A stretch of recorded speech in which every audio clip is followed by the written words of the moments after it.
बहुत पुरानी बात है। एक विशाल जंगल में बहुत से पशु पक्षी रहा करते थे। उनके बीच एक रंगीला नाम का बड़ा ही नेक हिरण भी रहता था। वो बहुत ही मेहनती, मिलनसार और परोपकारी था। वो अपने मन, कर्म और वचन से सबका ख्याल रखता था। किसी का स्वास्थ्य खराब होने पर वो हालचाल लेने के साथ साथ उसके उपचार की भी व्यवस्था करता था। वो जहाँ रहता था वहाँ अपने मेहनत से चारों तरफ हरियाली फैलाए रहता था। एक बार रंगीला स्वयं बीमार पड़ गया। उसे ऐसा बुखार चढ़ा कि उतरने का नाम ही नहीं ले रहा था। उसने स्वयं कुछ जड़ी बूटियां खाईं, लेकिन कोई लाभ नहीं हुआ। उसकी बीमारी की खबर जंगल में फैल चुकी थी, लेकिन उसे देखने के लिए कोई नहीं आया। तब उसका मन अधिक मुरझा गया। उससे उठा नहीं जा रहा था। फिर भी वो उठकर कुछ आगे आया और उसने देखा 2 हिरण उसके इलाके में आ गए थे। वो बड़ी बड़ी हरी हरी घास खा रहे थे। उन्होंने जब रंगीला को देखा तो मुस्कुराने लगे। अरे रंगीला, कैसी है तुम्हारी तबीयत?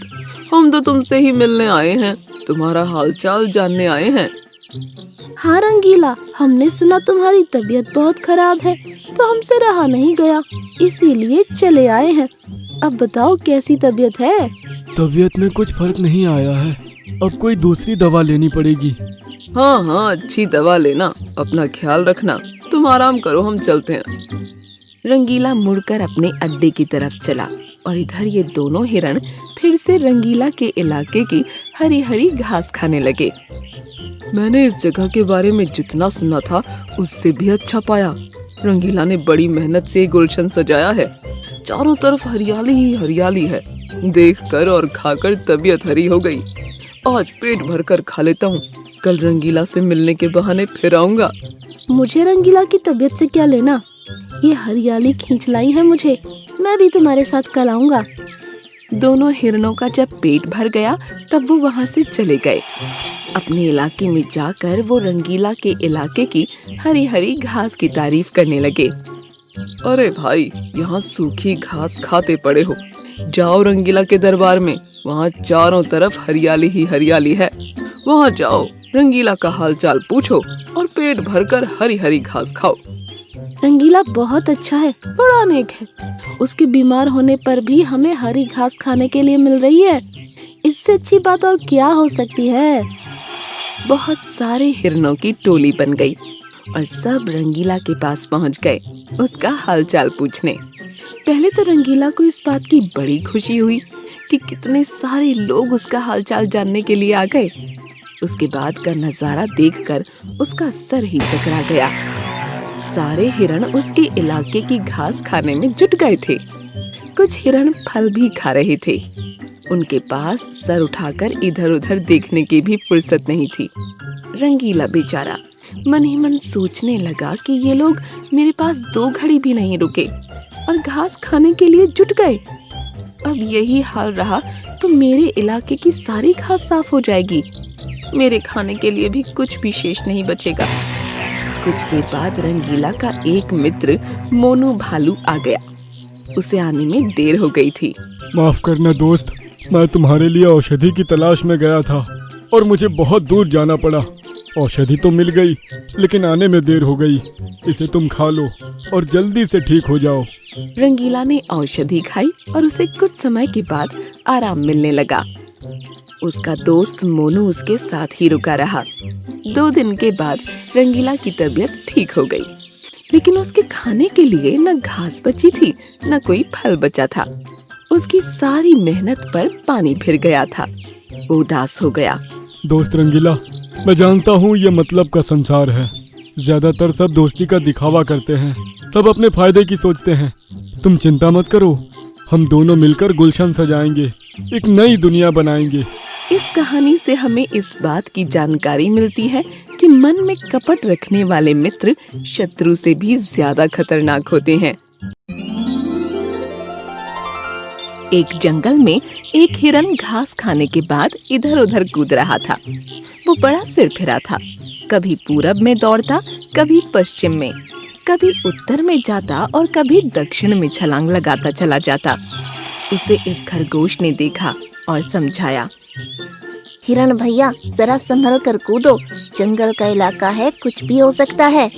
खरगोश भैया, अपनी तो चाल निराली है, अपनी छलांग मतवाली है। इस जंगल का चप्पा चप्पा मेरे कदमों की आहट पहचानता है। तुम समझे कि नहीं समझे? मुझे लगता है तुम ज्यादा ही समझदार हो, तुम्हें अब समझाना मेरी ना समझी होगी। इतना कहकर खरगोश वहाँ से खिसक गया और हिरण महाराज की उछल कूद जारी ही रही। वो एक बार जोर से दौड़ा और दौड़ता ही चला गया।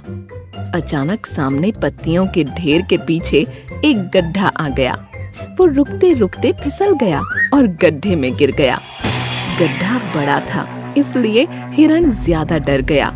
वो बाहर आने के लिए कूदने लगा, लेकिन आ नहीं पाया। उसके बाद उसने मदद के लिए गुहार लगाना शुरू कर दिया। बचाओ, बचाओ, मैं गड्ढे में गिर गया हूँ, निकल नहीं पा रहा हूँ, निकाल लो भाई, इस गरीब की पुकार सुन लो। उस गड्ढे से कुछ दूरी पर एक बंदर आ रहा था। उसके कानों में आवाज पड़ी तो वो चारों तरफ देखने लगा। उसकी समझ में नहीं आ रहा था कि आवाज आ कहाँ से रही है। हैं, चारों तरफ तो कोई दिखाई नहीं दे रहा, फिर ये आवाज कहाँ से आ रही है? कहीं कोई भूत तो नहीं? अरे मैं भूत नहीं हूँ, मुझे बचा लो, बड़ा उपकार होगा। अरे भाई, तुम दिखाई क्यों नहीं पड़ रहे हो? क्या आकाशवाणी से बोल रहे हो? अरे मैं गड्ढे के अंदर हूँ, तुम्हें कैसे दिखाई दूंगा? गड्ढे के पास में आओ, मेरी मदद करो। बंदर को पास में पत्तियों के पास एक गड्ढा दिखाई पड़ा। वो धीरे धीरे पास में पहुंच गया। अंदर देखा तो हिरण महाराज मदद की विनती कर रहे थे।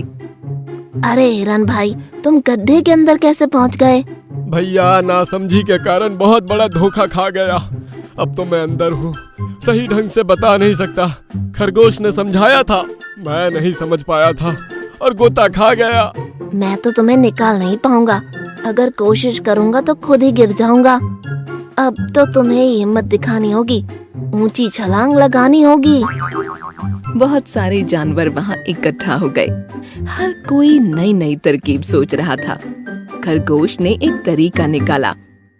हिरण भाई, हम लोग तो तुम्हें निकाल नहीं पाएंगे, कुछ देर बाद यहाँ से चले जाएंगे। इसके बाद एक भयानक बब्बर शेर आने वाला है, सुना है बड़ा खूंखार और भूखा है। यदि उसने तुम्हें देख लिया तो समझ लो सीधे ऊपर का टिकट कट जाएगा। खरगोश की बात सुनकर हिरण डर गया। प्राण के भय से उसके अंदर न जाने कहां से बड़ी ताकत आई। उसने सांस खींचकर एक ऊंची छलांग लगाई और गड्ढे से बाहर आ गया। बाहर आकर वो अपने पराक्रम पर इतराने लगा। ये पैंतरा मेरा पुराना है, कभी कभी आजमाता हूँ और लंबी छलांग लगाता हूँ। वो सबके सामने अपनी बड़ाई हाँक रहा था। उसी समय सियार ने प्रश्न किया। अरे हिरण भाई, तुम्हारी नजर तो बड़ी तेज है, इतना बड़ा गड्ढा तुम्हें दिखाई नहीं दिया? क्या गड्ढे ने तुम्हें अंदर खींच लिया? अम्मा यार, सच सच बताओ, तुम गिरे कैसे? सियार के प्रश्न पर हिरण खुश हो गया। सियार भाई, तुमने अच्छा प्रश्न किया है, मेरा दिल जीत लिया है। अब मैं सही जगह पर आ गया हूँ, इसलिए इसका उत्तर बताने में मुझे अधिक आसानी होगी। सभी लोग एक तरफ खड़े हो जाओ, मैं बताता हूँ कि मैं गिरा कैसे। हाँ। हिरण पीछे आया और जोर से दौड़ते हुए उसी गड्ढे में कूद गया। इसी तरह मैं गड्ढे में गिर गया था। उसकी इस हरकत से सभी हैरान रह गए। अरे भोंदू, तुमने ये क्या कर दिया? अपने आप को फिर से गिरा लिया। खरगोश भाई, तुम नहीं समझोगे, ये अपना अंदाज है। अभी फिर से छलांग लगाऊंगा और बाहर निकल आऊंगा। ये कहकर हिरण ने ऊंची छलांग लगाई, लेकिन बाहर नहीं निकल पाया। 2-3 बार उसने कोशिश की, लेकिन सफल नहीं हुआ। ये हिरण दिमाग से पैदल है, भला कोई गड्ढे में फिर से गिरने का प्रयोग करता है। बार बच गया, फिर अपने ही मूर्खता से फंस गया। अब तो लगता है यह गड्ढे में ही रह जाएगा। नहीं नहीं, मैं गड्ढे में रहा तो शेर मुझे खा जाएगा, मुझे बचा लो यारो। बड़ी देर तक तमाशा चलता रहा। हिरण कूद कूद कर फिर से गड्ढे में फिसलता रहा। इसके बाद बड़ा जिराफ वहां आया और उसने गर्दन को झुकाया। फिर इसके बाद हिरण को बाहर निकाल लिया गया। गड्ढे में गिरने के प्रयोग की मूर्खता दोबारा मत करना, वरना अंदर ही रह जाओगे। इस तरह से मूर्ख हिरण की जान बचाई गई और उसे सब जानवरों ने जंगल में भेज दिया।